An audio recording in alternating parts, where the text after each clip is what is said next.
I am a finger Cambodia ឧបត្ថម្ភធំដោយ Mazda រថយន្តពេញនិយមនឹងតែងតែឈានមុខគេជានិច្ចឃ្លាបង្កើតភាពស្រស់ស្រាយកំចាត់អង្គែមានសល់លីហួរវេលុយផ្ដល់សេវាកម្មទេប្រាក់ប្រកបដោយទំនុកចិត្ត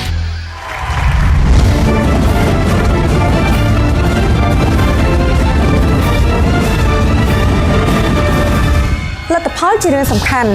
តែអ្វីដែលខ្ញុំត្រូវធ្វើនៅពេលនេះគឺខ្ញុំត្រូវច្រៀងឲ្យបានល្អដើម្បីឲ្យបងប្អូនទូរទស្សនិកជនទាំងអស់បោះឆ្នោតគាំទ្រឲ្យខ្ញុំអាចបន្តទៅវគ្គខាងមុខទៀតបាន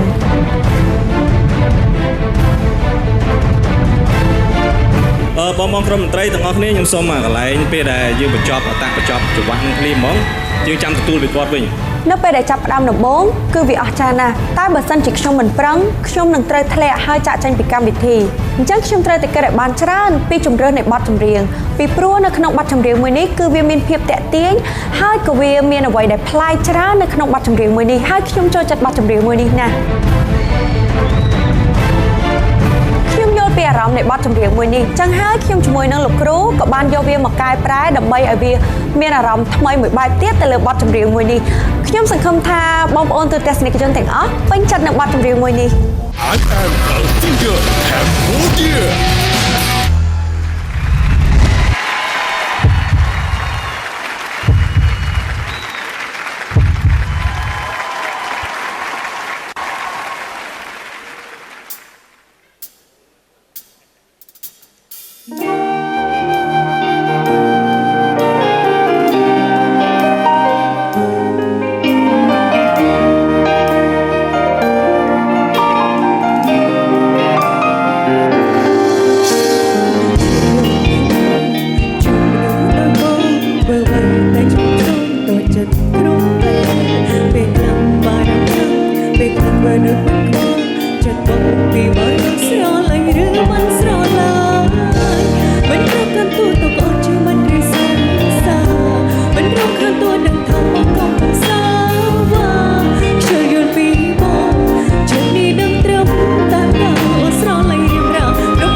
You stole my heart, like the devil of a guy. And every time I told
ពិតជាអស្ចារ្យមែនទែនសូមបដោស្នោតែដៃខ្លាំងៗដល់គ្នារំភើបចិត្តអត់បងអើយ ចាពិតជាអស្ចារ្យមែនទែនចាការសហការគ្នារវាងបុព្រឹកជាមួយនឹងលោកគ្រូចាពិសិដ្ឋចាសួនពិសិដ្ឋពិតជាអស្ចារ្យមែនទែនចា បាទថ្ងៃនេះលោកគ្រូហើយនឹងសិស្សហ្នឹងក៏លុកមកមែនទែនហ្មងសូមសរសើរបាទមិនមែនតែលោកគ្រូមិនគួយចុចខ្ញុំស្មានគួយចុចលោកគ្រូមកញាក់ដែរហ្មងបាទមិនធម្មតាទេលោកគ្រូបាទលើកទី1ពិតជាចុចចានអូញាក់ធ្លាប់តែគេចុចចាននោះគេអង្គុយសង់ទីមកគេដែរដងណាបាទលេងសិនចឹងដែរម្ដងបាទយើងប្លែកដែរបាទពិតជាធ្វើបងប្អូននេះកំពុងតែរំភើបចិត្តនិងពេញចិត្តខ្លាំងណាស់ចំពោះវត្តមានតារាចម្រៀងអាជីពរបស់យើងមានអីចង់និយាយបុព្រឹកសូមជើញ ចាថ្ងៃនេះនាងខ្ញុំនៅតែមានអារម្មណ៍ថាភ័យតិចតិចប៉ុន្តែអត់ដូចសប្តាហ៍មុនទេហើយអរគុណដល់ទស្សនិកជនទាំងអស់ដែលបានគាំទ្រហើយកុំភ្លេចផ្ញើសារដល់រូបនាងខ្ញុំបើសិនជាចង់ឃើញវគ្គក្រោយនាងខ្ញុំមានអ្វីដែលប្លែកដែលថ្មីជាមួយនឹងលោកគ្រូរបស់នាងខ្ញុំទៀតកុំភ្លេចផ្ញើសារមកលេខ3ដែលជាលេខសម្គាល់របស់នាងខ្ញុំអរគុណចា ចាអរគុណមិនត្រឹមតែគាំទ្រដល់បុព្រឹកទេចាបើសិនបងប្អូនគាំទ្រដល់លោកសួនពិសិដ្ឋក៏ផ្ញើសារឲ្យបានច្រើនចាលេខ3ចាចង់ឲ្យឃើញគាត់ចុចផ្សាយណូរំចាំបន្តទៀតបងប្អូនបងយើងចូលរួមបោះចោលទាំងអស់គ្នាអរគុណច្រើនបាទចាជូនពរសំណាងល្អចាតែលោកគ្រូនិងសិស្សតែម្ដងចាអរគុណច្រើនចាជោគជ័យនៅក្នុងរាត្រីនេះចាអរគុណច្រើនចា I am a finger Cambodia ឧបត្ថម្ភធំដោយ Mazda រថយន្តពេញនិយមនឹងតែងតែឈានមុខគេជានិច្ចឃ្លាបង្កើតភាពស្រស់ស្រាយកម្ចាត់អង្គែគ្មានសល់លីហួរវេលុយផ្ដល់សេវាកម្មផ្ទេរប្រាក់ប្រកបដោយទំនុកចិត្ត